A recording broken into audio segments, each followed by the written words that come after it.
अस्सलामु अलैकुम वरहमतुल्लाहि वबरकातुहू। मोहतरम नाज़रीन, खैर मकदम स्वागत है आपका लोकशान न्यूज़ सिल्लोड में। और मैं हूँ हाफिज़ मोहम्मद अंसार, महाराष्ट्र के औरंगाबाद ज़िले के सिल्लोड शहर से। नाज़रीन, आज 16 अगस्त 2024 है। जैसा कि डिजिटल मीडिया पर और सोशल मीडिया पर एक न्यूज़ वायरल हो रही है जिसमें एक साधु महाराज मैं कहने वाला था, लेकिन इसलिए नहीं कह रहा हूं कि उनके इल्म में अभी कहीं कमी है, जिसकी वजह से उन्होंने मुसलमानों के जो अकीदा है, प्रॉफिट मोहम्मद सल्लल्लाहु अलैहि वसल्लम को अपना नबी मानते हैं और उनके ताल्लुक़ से जो गलत अल्फाज उसने कहे हैं उसका कहीं पर कोई सबूत नहीं है जो अल्फाज उस साधु ने कहा है। और नाज़रीन, मैं एक बात ये भी बता दूं कि मुसलमान अपनी जान से ज़्यादा अल्लाह और उसके नबी यानी मोहम्मद सल्लल्लाहु अलैहि वसल्लम से दिलो जान से प्यार करता है। वो कोई गलत अल्फाज उनकी शान में कभी भी बर्दाश्त नहीं कर सकता, चाहे अपनी जान ही क्यों ना देनी पड़े। तो नाज़रीन, ऐसे ही वो साधु साहब ने नबी पाक सल्लल्लाहु अलैहि वसल्लम की शान में गुस्ताखाना कलिमात कहे हैं और उसी के मुखालिफत में सिल्लोड ऑल इंडिया मजलिस इत्तेहादुल मुस्लिमीन की ओर से सिल्लोड पुलिस स्टेशन में पीआई शेषराव उदार को एक निवेदन दिया गया। और नाज़रीन, हमारे साथ में शेख मुख्तार उर्फ बबलू जो सिल्लोड तालुका अध्यक्ष इमाम पार्टी मौजूद है। आइए उनसे जानते हैं कि इस निवेदन में उस साधु के लिए कौन कौन सी चीज़ों की डिमांड की गई है, मुतालबा किया गया है। देखिए, सबसे पहले तो मैं इस बात का निषेध करता हूँ जिस तरीके से ये रामगिरी महाराज बोल के एक साधु है, जिसको साधु भी नहीं कहा जा सकता, क्योंकि साधु और महाराज ऐसे होते हैं, वो जो है तो एक ऐसे पाठ देते हैं अपने समाज को जिससे जो है तो टेढ़ निर्माण ना हो। कोई भी समाज का साधु और महाराज मैं समझता हूँ धर्मगुरु इस तरीके का होता है कि वो समाज में एक मोहब्बत, और मैं जहाँ तक का मुझे इल्म है तो मैं आपको बता देना चाहता हूँ कि कोई भी धर्म ऐसा नहीं है जो एक दूसरे के धर्म के खिलाफ जो है तो बात करना सिखाता है, एक दूसरे के धर्म को बुरा बताता है या एक दूसरे के धर्म में बुराई फैलाता है। लेकिन इस साधु महाराज ने जो नारायणगिरी नाम है जिसका जी, उसने जानबूझकर जो है तो ये शब्द इस्तेमाल किए है। इसने जो है तो देखा है कि आने वाले समय में महाराष्ट्र के अंदर गणेश उत्सव होने वाले हैं और उसके बाद जो है तो आप जानते हैं कि विधानसभा के इलेक्शन होने वाले हैं, तो इसके लिए इसको जानबूझकर ये शब्द बोलने लगाया गया या बोले गए, इसकी चौकसी होना चाहिए। इस्लाम धर्मामध्ये ज्या व्यक्तीला आदर्श मानलेला आहे मोहम्मद पैगंबर,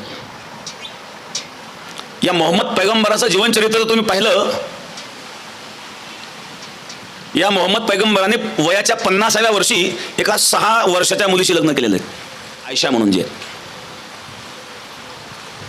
एक मनुष्य 50 वर्षाचा मनुष्य 6 वर्षाच्या मुलीशी लग्न करतो, यापेक्षा कोणता अत्याचार हो सकतो? ज्यांचे आदर्श असे आहेत ते काय वागतील? ये और इस पर गुनाह होना चाहिए, नहीं तो इसकी वजह से क्या है पूरे महाराष्ट्र भर में जो है तो माहौल खराब होगा और कानून व्यवस्था खराब होंगी अगर इसको जल्द से जल्द अटक नहीं किया गया। क्योंकि मुसलमान अगर किसी से ज़िंदगी में अगर किसी से ज़्यादा मोहब्बत करता अल्लाह के बाद तो वो उसके रसूल से मोहब्बत करता, क्योंकि मोहम्मद सल्लल्लाहु अलैहि वसल्लम के जो है तो अक़ीदे पे मुसलमान चलता, उनके बताए हुए तरीके पे मुसलमान चलता। और मुझे यकीन है और सारी दुनिया जानती है कि मोहम्मद सल्लल्लाहु अलैहि वसल्लम ने जो दुनिया में पैगाम दिया है और जिस तरीके की अपनी ज़िंदगी उन्होंने गुजारी है उसमें एक ऐसा ज़र्रा बराबर भी शब्द आप बता नहीं सकते कि जो इंसानियत के लिए खतरा है। मोहम्मद सल्लल्लाहु अलैहि वसल्लम ने हमेशा इंसानियत को जो है तो मिलकर सबके साथ चलने की बात की है, किसी के धर्म में हमको बोलने का इख्तियार नहीं दिया है। तो हम भी जो है तो बहुत कुछ बोल सकते थे, बहुत कुछ कर सकते थे, लेकिन इसलिए जो है तो हम जो है मोहम्मद सल्लल्लाहु अलैहि वसल्लम के बारे में जो भी गुस्ताखी करेंगे, गुस्ताख रसूल रहेगा, उसकी बात कोई भी मुसलमान जो है तो उस बात को जो है तो कोई भी मुसलमान जो है तो इस बात को बर्दाश्त नहीं कर सकता है। ये बात उनको समझ लेना चाहिए। और इस तरीके के जो एक हमारे देश में माहौल खराब करने के लिए जैसे हम बोलते हैं कि कुछ फल पड़े हुए उसमें कुछ फल सड़े हुए, तो इस तरीके के सड़े हुए फलों को हमको जल्द से जल्द जो है तो निकाल कर फेंक देना चाहिए, नहीं तो ये हमारे देश के लिए खतरा बन सकते हैं, ये हमारे देश के जो पूरे देश को ख़राब कर सकते हैं। तो ऐसे लोगों पर जल्द से जल्द कार्रवाई करना चाहिए। तो हमने जो है तो आज पुलिस स्टेशन शहर में शेषराव उदार साहब को यही निवेदन दिया और उन पर कंप्लेंट दर्ज कराने की मांग की कि अगर इस पर अगर गुनाह नोंद नहीं हुआ तो हम जो है तो ये बहुत बड़ा एक जन आंदोलन करेंगे और जब तक का उसको गिरफ्तार नहीं किया जाता जब तक जो है तो हम जो पुलिस स्टेशन के पास जो है तो हमारा प्रोटेस्ट जारी रखेंगे इस तरीके और हमारा लोकशाही मार्ग से आंदोलन करते रहेंगे। तो नाजरीन, ये थे शेख मुख्तार उर्फ बबलू, जो एमएम पार्टी सिल्लोड़ तालुका अध्यक्ष है, जिन्होंने अगर उन साधु पर अगर कार्रवाई नहीं की जाती है तो एक बड़ा आंदोलन छेड़ने का बात और डिमांड की है। तो नाजरीन, सरकार को भी चाहिए कि ऐसे लोग जो